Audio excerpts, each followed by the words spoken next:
খুশি? আমি তো ভীষণ খুশি, খুব খুশি, এবং আমার বিশ্বাস ভাঙড়ের মানুষ আমার থেকে বেশি খুশি। কারণ যেই মানুষটা বিগত 3-4 বছর ধরে নাওয়া খাওয়া ভুলে সকাল 6টার সময় বাড়ি থেকে বেরিয়ে রাত্রি 3টের সময় বাড়িতে ঢুকে ভাঙড়ের মাটি কামড়ে পড়েছিল আপনাদের জন্য, আপনাদের উন্নয়নের জন্য, মমতা বন্দ্যোপাধ্যায়, অভিষেক বন্দ্যোপাধ্যায় সেই যোগ্য সন্তানকে সুযোগ দিয়েছে আপনাদের প্রতিনিধি হওয়ার। তাই আমি খুশি যে ভাঙড়ের মানুষ নতুন সূর্য দেখতে চলেছে, উন্নয়নের নতুন সূর্য, মুক্তির নতুন সূর্য। এবং ভাঙড়ে যতটা বঞ্চিত মানুষ থেকেছে, যেই যেই এলাকাগুলোতে কাজ হয়নি, উন্নয়ন হয়নি, জল হয়নি, আলো হয়নি, রাস্তা হয়নি, শওকত মোল্লা বিধায়ক না থাকাকালীন 10টা 15টা 20টা করে রাস্তা স্যাংশন করিয়েছে, ব্রিজ স্যাংশন করিয়েছে।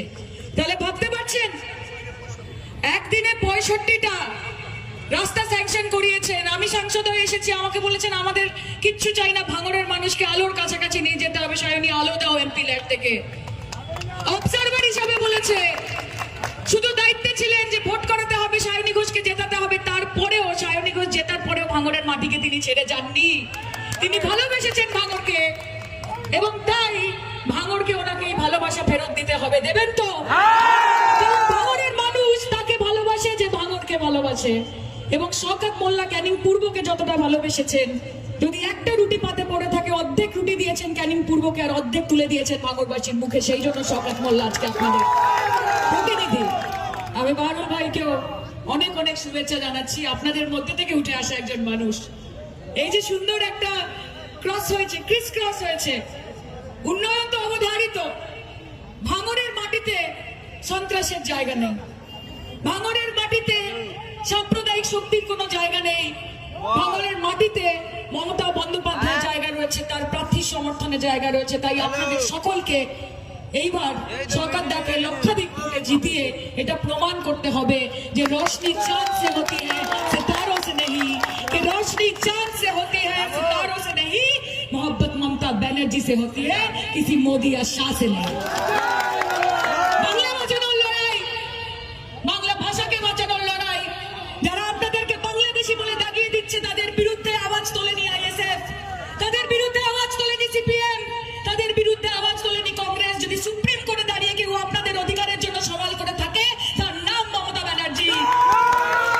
তার পাশে থাকুন।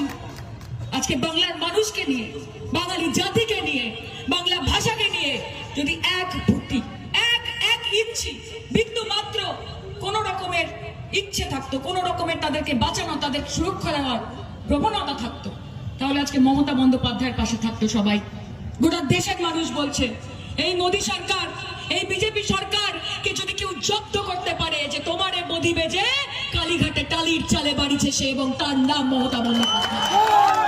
এই লড়াই দিদিকে রাখার লড়াই না, এই লড়াই নিজের অস্তিত্বকে বাঁচিয়ে রাখার লড়াই, বাংলাকে বাঁচিয়ে রাখার লড়াই, বাংলা ভাষাকে বাঁচিয়ে রাখার লড়াই। আর তাই শওকত মোল্লাকে এখানে লক্ষাধিক ভোটে জিতিয়ে আপনারা প্রমাণ করবেন যে দিদি তুমি এগিয়ে চলো, আমরা তোমার সাথে আছি। আমি আছি আপনার সাথে শওকত দা।